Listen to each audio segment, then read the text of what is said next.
Hey there! Meu nome é Larissa de Donato, eu sou ex-gerente de vendas global em Dubai e hoje eu tô aqui para compartilhar um pouquinho do meu conhecimento de inglês com vocês. Bora lá? Gente, hoje eu tô aqui para explicar a diferença para vocês do does e do verbo to be. Por quê? Vocês escutam tanto em falar em verbo to be, tanto falar em verbo to be, a gente bate tanto naquela tecla. E aí vocês acham que o verbo to be a gente tem que colocar em tudo que é lugar. Ele tem que estar presente em todos os lugares, mas não. Apesar de, eu brinco que ele é o todo-poderoso, porque ele está presente em vários tempos verbais e ele tem uma certa independência ali. Então ele é o todo-poderoso, mas apesar de ser assim, ele não é o nosso único verbo em inglês. Ele é um verbo como outro qualquer, muitas vezes usado como auxiliar também, assim como no português. Então o verbo to be, ele é o nosso verbo ser e estar no português, equivalente a, ok? E a gente vai usar mais ou menos para as mesmas coisas, certo? Então, para que a gente usa ser e estar? A gente usa para descrever nós mesmos, a nossa personalidade, as nossas aparências físicas. A gente usa para falar que nós estamos em algum lugar. Eu estou no sofá, eu estou na sala, o mercado é na esquina. Então, nós usamos para localização, profissão, dentre outras coisas. E assim vai ser com o verbo to be em inglês também. Nós vamos usar para as mesmas coisas basicamente. Localização, descrição física de personalidade, para expressar estado físico-emocional, para indicar posse.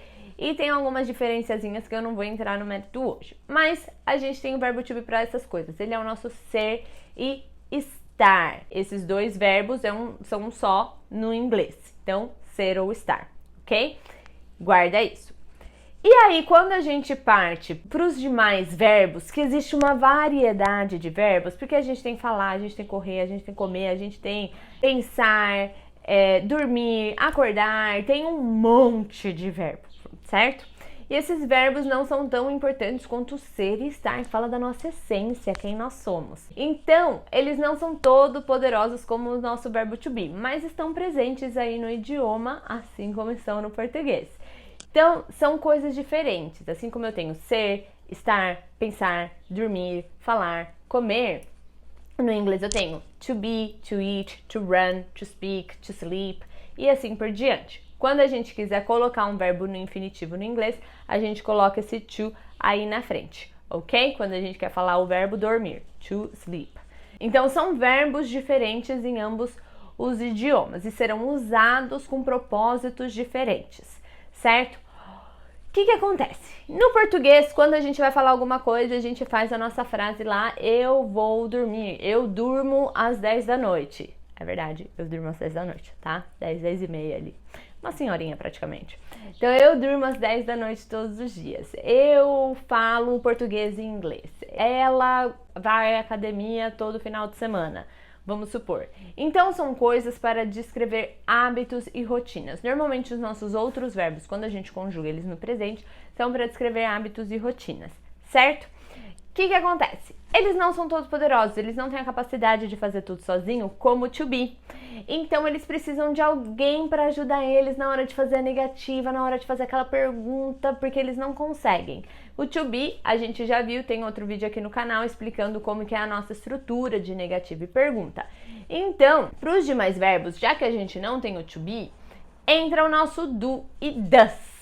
Eles que vão ser nossos auxiliares para fazer essas coisas. Então, eles vão fazer a negativa, eles vão fazer a pergunta. Então, o que eu tenho? Por exemplo, a afirmativa vai a estrutura normalzinha, né? I sleep at 10, por exemplo. Eu durmo às 10. I sleep at 10.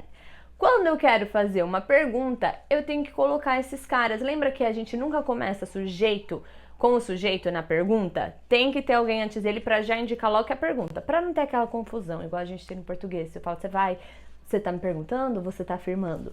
No inglês não tem essa dúvida, porque eles já indicam desde o princípio que é uma pergunta, colocando esses auxiliares.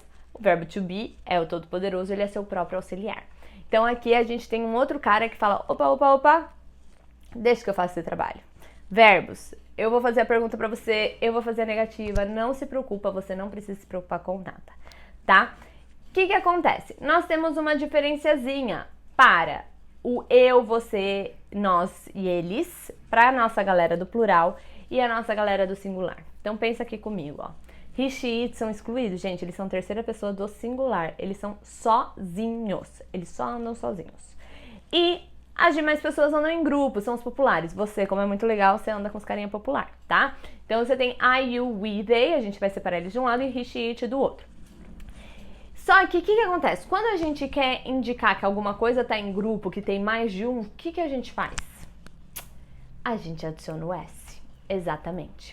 Então aqueles caras que são sozinhos, eles são tão desesperados para fazer parte de um grupo, tão desesperados, que eles pegam um S para eles. Então a gente vai ter o auxiliar deles, que são sozinhos e querem fazer parte de um grupo, vai ser o does, que leva o S. O auxiliar dos outros caras vai ser o do, sem o S, tá? Então, quando que eu vou usar do e does? Para fazer perguntas ou negativas no presente, para falar de hábitos ou rotinas. Por exemplo, se eu quero perguntar, você gosta de chocolate? Do you like chocolate? Ele vai à academia? Does he go to the gym? Ela fala inglês? Does she speak English? Nós não treinamos juntos. We don't exercise together, we don't work out together. Tem aí uma variação de verbos. Então percebam que o meu do ou don't vai I, you, we, they, e o does, he, she, it. Os nossos sozinhos que são tão desesperados para fazer parte de um grupo. Então eles levam o S. O verbo to be.